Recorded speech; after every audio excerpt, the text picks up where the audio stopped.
Hello, welcome to another episode of How to Draw Celtic Knots. I'm your host, Jason Bellchamber. Today I'd like to show you another 7th century knot found in the Book of Durrow, as well as other Saxon and Pictish artifacts from about the mid-6th to the late 7th century. This is one of the pages from the Book of Durrow, and the knot I'd like to show you occurs right here and is up here as well. And it's intercepted by these little blocks. Like a closer look. This is it right here. It almost looks like an infinity knot. What you're going to need is a pencil with an eraser, marker, and a ruler. Begin by marking both edges of your ruler lightly with your pencil.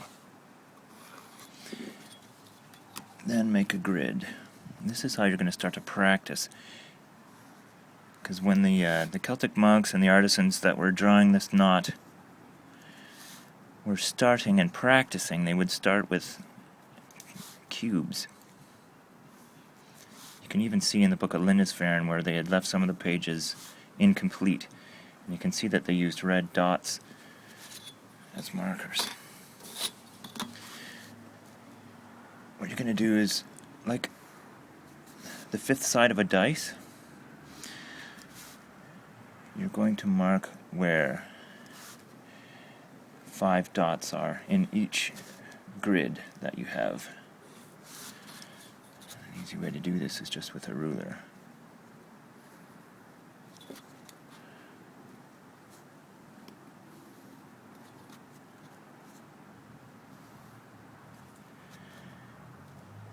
Again, the meaning behind a lot of Celtic knotwork is up for debate, but we know that they liked to do a lot of things, mostly in threes with triskells, or what are called triquetres, but they also did things in 4s and 2s, which likely represented symmetry for 2s, and the 4 probably represented the cross, as well as the 4 seasons, the 4 elements, and the 4 directions. So lightly score symbols like this. It almost looks like the 5th side of a dice. Now, like that page, this one's going to be blank, but it doesn't have to be. This one's going to be blank as well. And then we'll repeat the pattern here. But I'll show you on one of these squares how to do it. Draw the spine with your pencil. Draw this line to the first, here and here. And do it on this side as well. Now, in order to make that infinity knot, draw in between these 2 dots, both the top and the bottom, like so, so that they cross underneath these 2 dots, and make a mirror image on the other side, like so. Connect this up here, and this one up here with a slightly curved line to it, as well as the bottom here, and this one up here. Now to get that loop, we're going to swing this around this dot, like so, and a mirror image on the other side. So repeat that over here. This connects to the first sets, goes up here, this one swings down,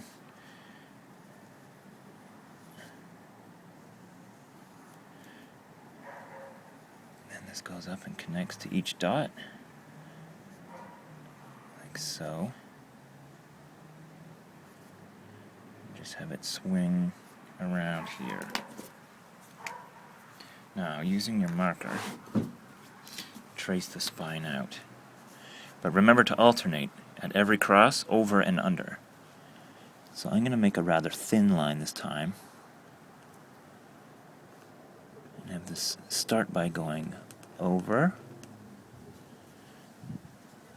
under,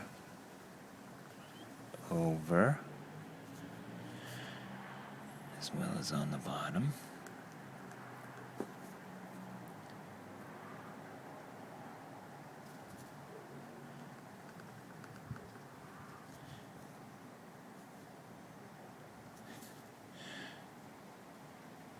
When you're drawing Celtic knots, it's like any kind of drawing. It's fun to get into that zone. It's almost like a meditative state.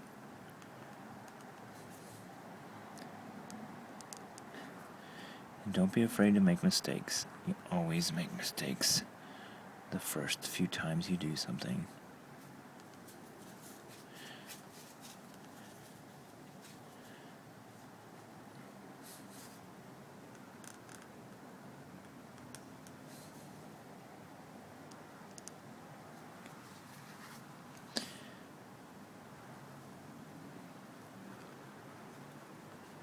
Repeat on the same edge.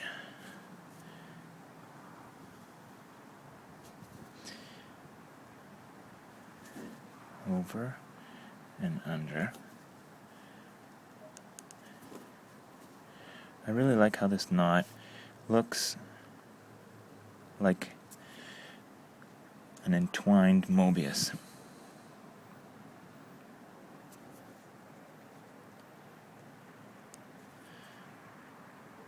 But this sort of pattern as well, you'll find on crosses and books and other standing stones.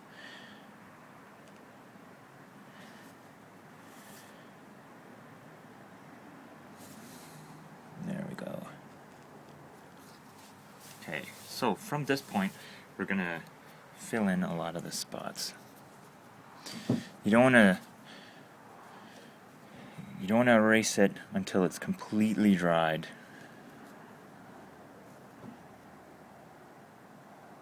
So I'm going to start doubling the line around the spine like so.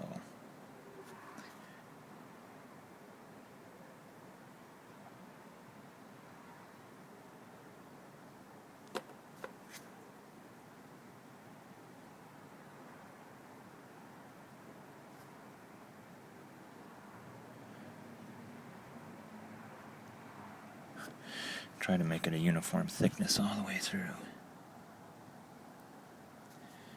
because that just adds to fooling the eye into seeing the continuity of the knot, which is what the knot actually suggests. It's a never-ending cycle.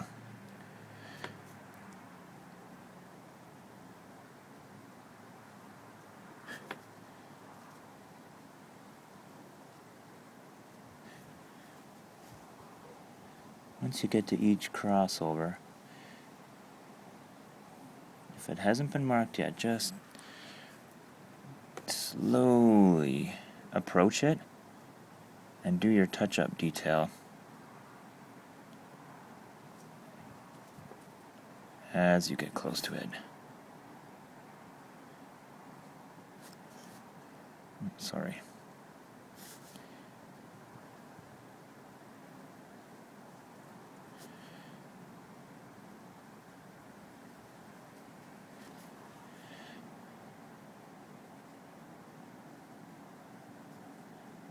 As well, we're going to be filling in the background with black, just to make the positive space pop out.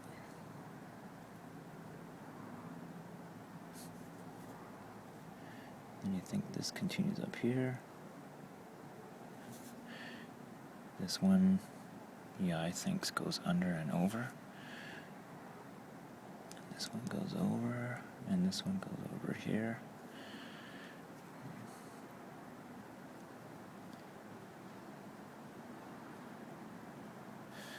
Another secret to drawing, is drawing, every time you draw something, it's practice. And with practice makes perfect.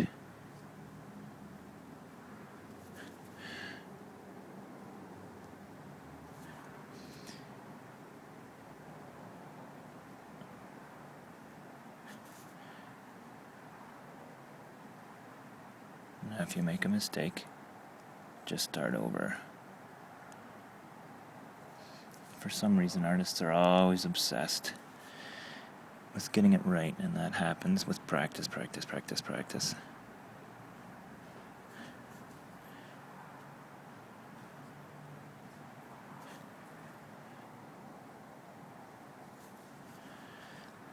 So, this won't dry for quite a while because of all the ink, but I could start to fill in the background with a fatter marker, and even start drawing the detail with a thinner marker, but just in the interest of time and showing the steps and how to do this knot.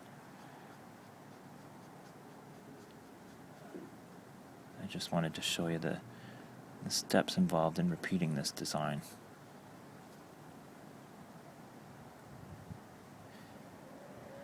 Again, this pattern is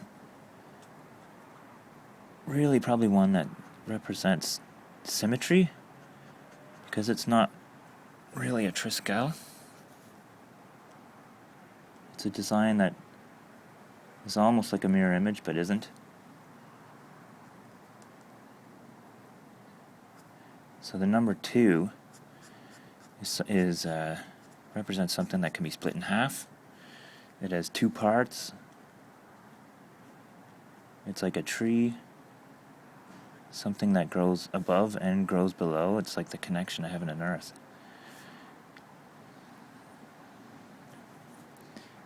And the real poetry is in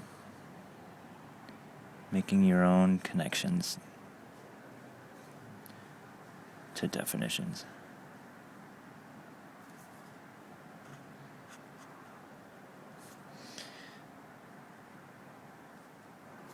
Here, I'm just going to make this fat line here.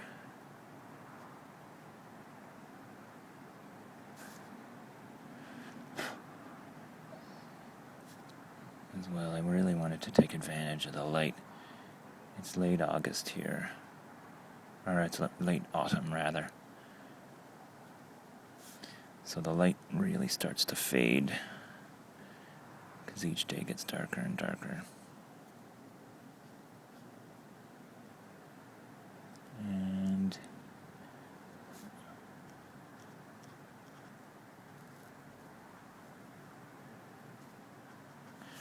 now you repeat this step over on this side as well.